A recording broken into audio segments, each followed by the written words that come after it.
Hello, how are you all doing?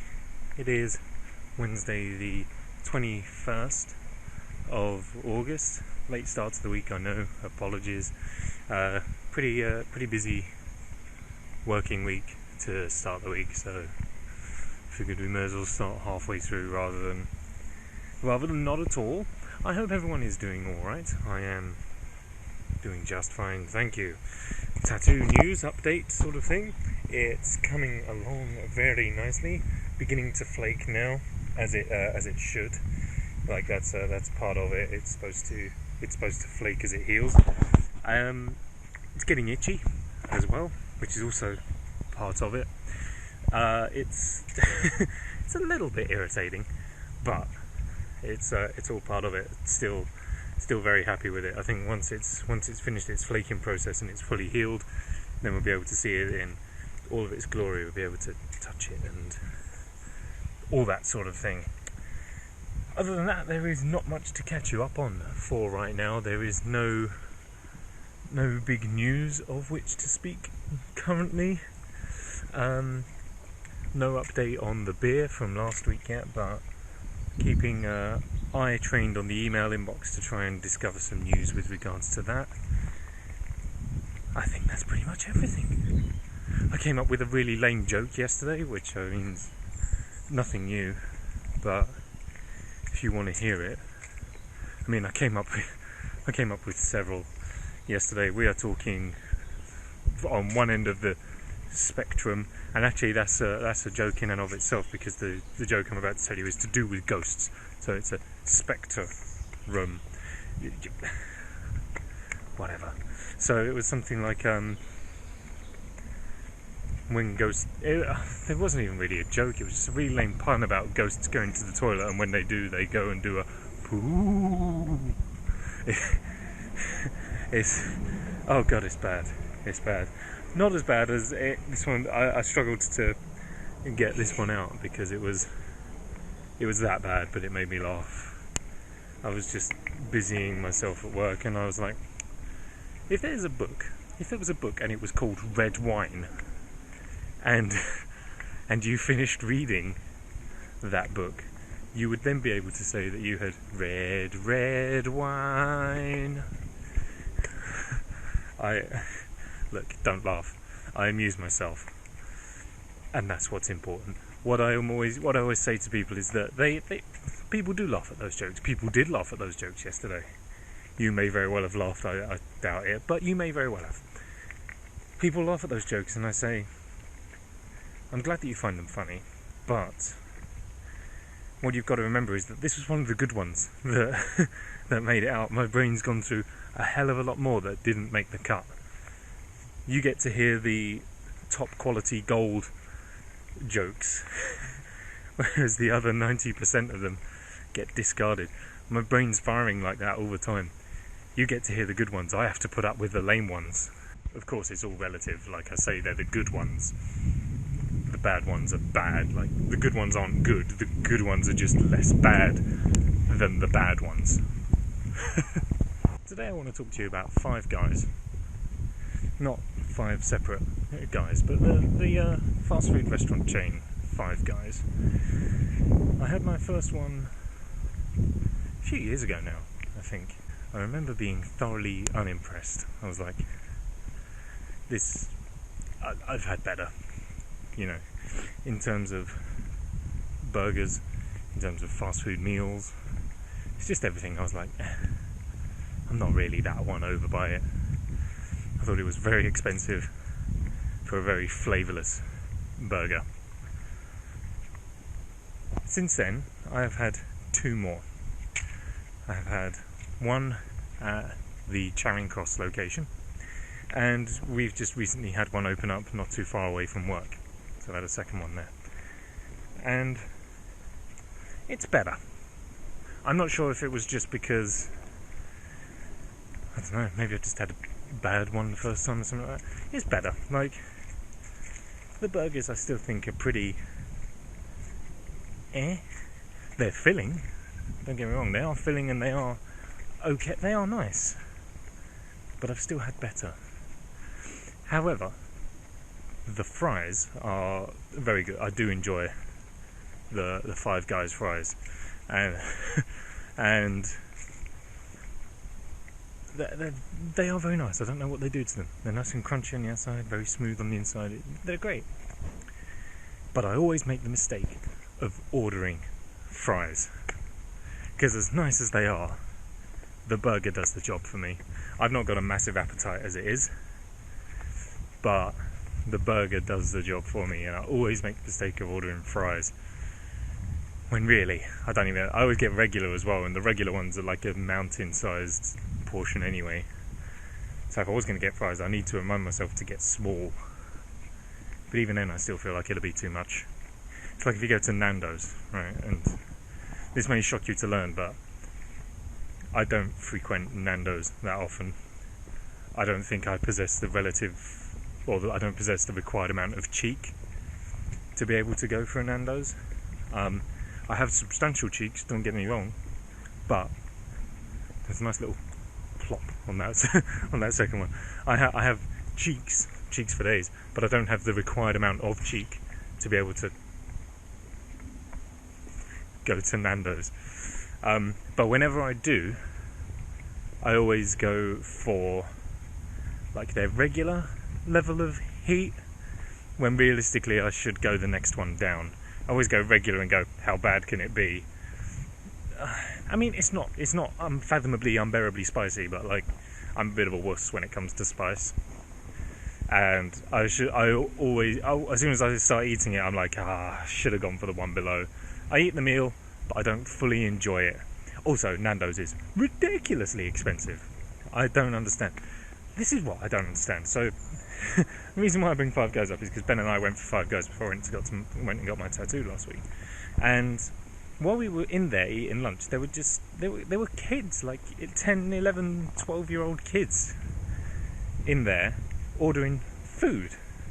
Right? It's the summer holidays. Schools have broken up. That's not the issue here. They're allowed to do whatever they want during that time. But the problem that we had is that when we were that age, we didn't have enough money to go for a Five Guys. We barely had enough money to pay for a Freddo. Where are they getting it from? Then what randomly occurred to me just as I was walking there is that then you see 10, 11, 12-year-old kids going for Nando's. I was like, and Nando's is ridiculously expensive. What are they doing in there? Where are they getting the money from? Because, I don't know, if they're rich kids, why are they spending their money in Nando's? They can get much better food in other places, probably for cheaper. I don't know, it's weird how times move on, you know.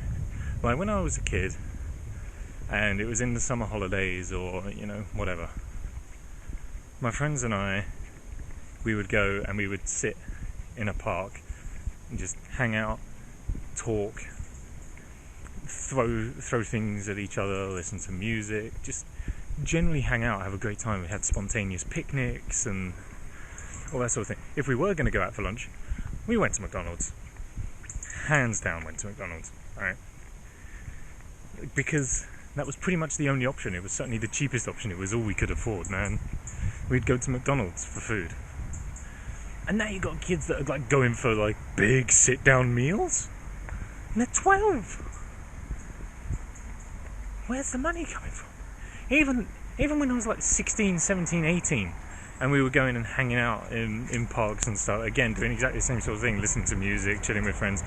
Like, there's a couple of vlogs where I'm doing literally that, but as an adult. Like a few years ago, myself, Liam, Beth, loads of people who went on like the Dim Church holidays, we all just went and hung out in a park and had a barbecue and that sort of thing. That's all we did as a kid. Because we didn't have the money for much else. We'd go to a supermarket, buy enough stuff to have like a spontaneous picnic sort of thing. Generally just sweets and crisps. But like, you know, it was the thought that counted.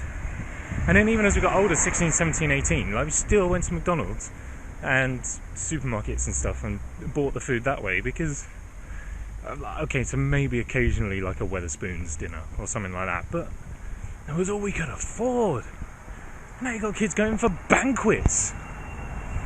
Something's not right with the world. If I may, I'd like to bring it back around to Five Guys. if I may, I'd like to bring it back around to Five Guys, because as Ben and I were having lunch, we were looking at the kind of the staff structure, the kind of service structure that they have there. Because Ben and I are very, we've been working in bartending and the service industry a long time, and so whenever we go out for lunch, we order our food, we sit down and we chat and catch up a little bit, and then just critique the critique the restaurant because we have nothing better to do with our time. But we're looking at it, and everyone had their stations, everyone had their jobs. You would walk in and there'd be the people behind the till who would take your order, and then you had people whose sole job was to cook the burgers, people whose sole job was to do the fries, people whose sole job was to wrap the burgers and hand out the orders, and all that sort of thing. Everyone had their job, everyone had their place, and no one deviated from either. And that's a great way of working, because if everyone has their job, everything is getting done at pretty much the same sort of speed, I would imagine, rather than all of a sudden you find yourself with nothing to do on your station, and you're like, okay, I'll just give this guy a hand, and then you go and do that, and then your station starts to back up. So it's a great way of working. But that means that there has to be job titles for each person. And I said to Ben, if they don't call the people who do the chips fry guys, they are sincerely missing a trick. How was that joke? Was that funny? Was the payoff worth the context and the setup? No, not really. They definitely should call them fry guys though. But then Nintendo might sue them, because Nintendo had a enemy in Super Mario Bros. 2, I think it was, called Fry Guy, Doki Doki Panic, whichever. It's a very obscure reference, piece of trivia that I don't imagine actually hit home for many people out there. What is this guy talking about now? Why are we subscribed again? I don't know. News from Banff as well, just FYI, it's snowed. Their ski villages are pretty much ready to go, and it's August. I miss it. I don't know what kind of vehicle that is, but I'm fairly sure it doesn't have a permit. Permit holders A through B. I don't see a permit. I'm currently doing a marathon with my iPod, right? I'm trying to listen to every single song on my iPod not in one go, but like without skipping any. There are 1,000 odd songs on this iPod, and so what I have to do is I have to turn my iPod on every day and just play a little bit of it, just to register that it's been used, and that way it saves its position in the playlist. If I don't turn it on for a day, then the iPod kind of resets itself, and then the song that was last playing becomes the new start. I have to start all the way from one again. Currently I am, it's tough to tell because this is kind of what my iPod looks like. It's it's taken a few knocks here and there. I dropped it on the floor in Gatwick Airport when Ben and I went to Toronto, and then I've dropped it like twice more, and now the screen is pretty much dead. I have to tilt it like all the way downwards to be able to see how much battery is left. Here we are, Thursday, August 22nd, and I've been doing some thinking. Sorry, I just spat a little bit. I've been doing some thinking. Well, Ben has made me do some thinking. There is this thing called the Trans-Canada Trail, and essentially it's a whole heap of interconnected hiking, biking trails, driving trails, waterways, things like that. Just a whole heap of interconnected pathways that spans from one side of Canada to the other. It is possible through trails and roadways to go from one side to the other. And that feels like something pretty major that might be worth doing with life, just as a kind of qualifier, right? Because Canada's a big country. You don't realise how big. I remember being shocked when someone told me that to fly to Vancouver you spend more time flying over the country than you do flying over the ocean between the UK and Canada, known as the Atlantic Ocean. You spend more time flying over Canada than you do the Atlantic Ocean if you're flying from London to Vancouver, which was pretty shocking. But here's a gauge of just how wide the country is. Were you to hike the entirety of that trail, it would take you about 2 years, which is an unfathomable amount of time to spend walking. But that'd be a pretty stellar achievement, surely. At least to give it a go. I'd be quite interested to. It'll be a long old project. It's not for the pipeline.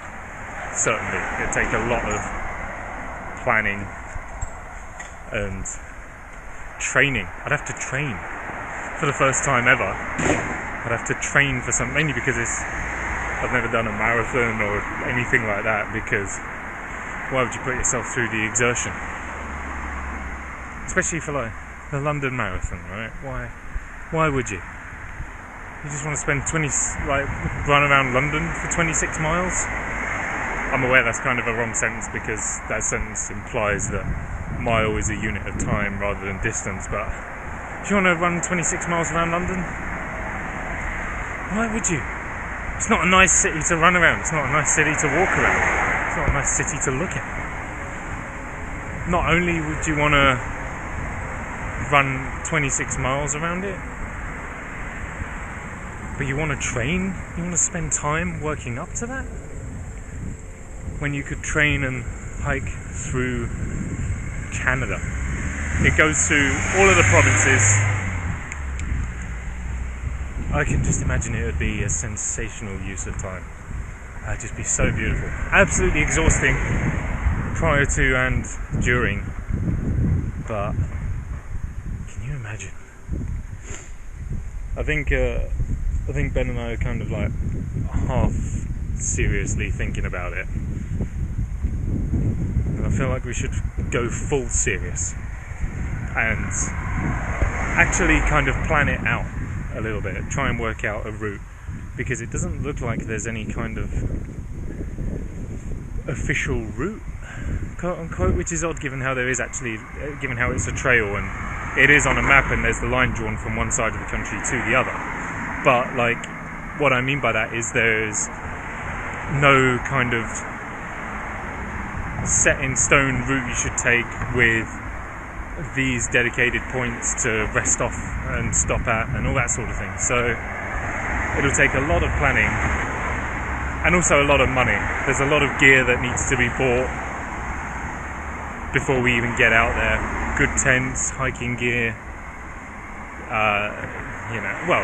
maybe not tents, but like good hiking gear, warm clothes, all those kinds of things need to be taken care of. And then you can only really buy a one-way flight because you don't know how long you're going to be.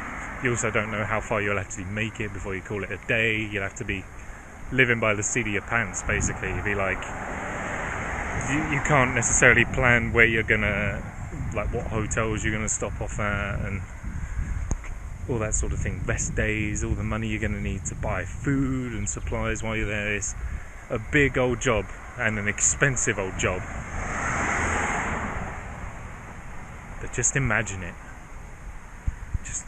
Just for a brief moment. I've got my Canadian Lonely Planet book in my bag. I'm going to spend some time looking at that today, hopefully, and try and see if it's even possible to do. Can you imagine? I'll just take 2 years out of life to just spend on that.